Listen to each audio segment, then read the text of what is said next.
اعوذ باللہ من الشیطان الرجیم، بسم اللہ الرحمن الرحیم۔ نماز کے مسائل کے اندر جو آج کا ٹاپک ہے وہ نماز میں ممنوع امور ہیں، یعنی کہ وہ کام جو نماز میں کرنا منع ہے۔ تو دیکھتے ہیں کہ ہمیں حدیث سے کیا بات پتہ چلتی ہے۔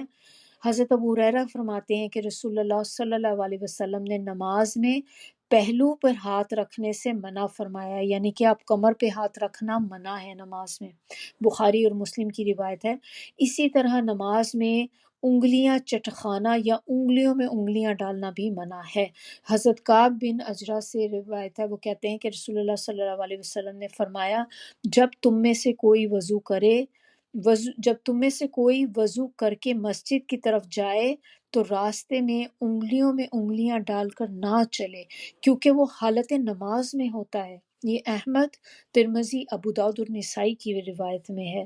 تو یعنی کہ آپ جب جا رہے ہیں، سبحان اللہ، دیکھیں کہ آپ مسجد کی طرف اگر وضو کر کے جا رہے ہیں، یہ کنڈیشن ہے، گھر سے وضو کر کے جا رہے ہیں، تو آپ راستہ میں بھی جو آپ پورا سفر آپ کر رہے ہیں، تو اس کا مطلب کہ وہ آپ نماز کی حالت میں ہیں اس وقت۔ تو اب آپ سوچیں کہ اجر کتنا ہوتا ہے اس چیز کا کہ آپ نماز کی خاطر وہاں جا رہے ہیں۔ اسی طرح جب آپ کسی ایسی جگہ پہ جاتے ہیں جہاں پر آپ کوئی کہہ لیں کوئی گیدرنگ ایسی ہے کہ جہاں پر آپ سیکھتے ہیں، قرآن کو سیکھتے ہیں، یا ایسی مجلسوں میں جاتے ہیں جہاں پر قرآن کی یا دین کی بات ہوتی، تو آپ دیکھیں کہ ایک ایک قدم کے اوپر ہمیں اجر ہو رہا ہوتا ہے جانے کا، سبحان اللہ۔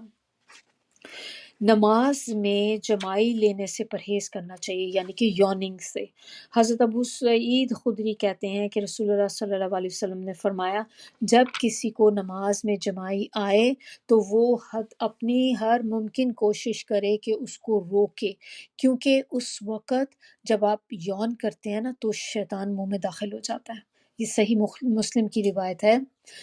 ابو ہریرہ کہتے ہیں کہ رسول اللہ صلی اللہ علیہ وسلم نے فرمایا، لوگوں کو حالت نماز میں دعا مانگتے ہوئے اپنی نگاہیں آسمان کی طرف اٹھانے سے باز آنا چاہیے، ورنہ ان کی نگاہیں اچک لی جائیں گی۔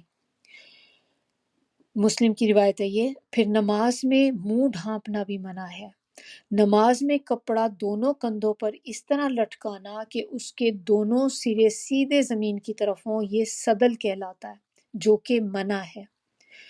دوران نماز میں کپڑے سمیٹنا یا بال درست کرنا، نیز بلا عذر کوئی بھی حرکت کرنا منع ہے۔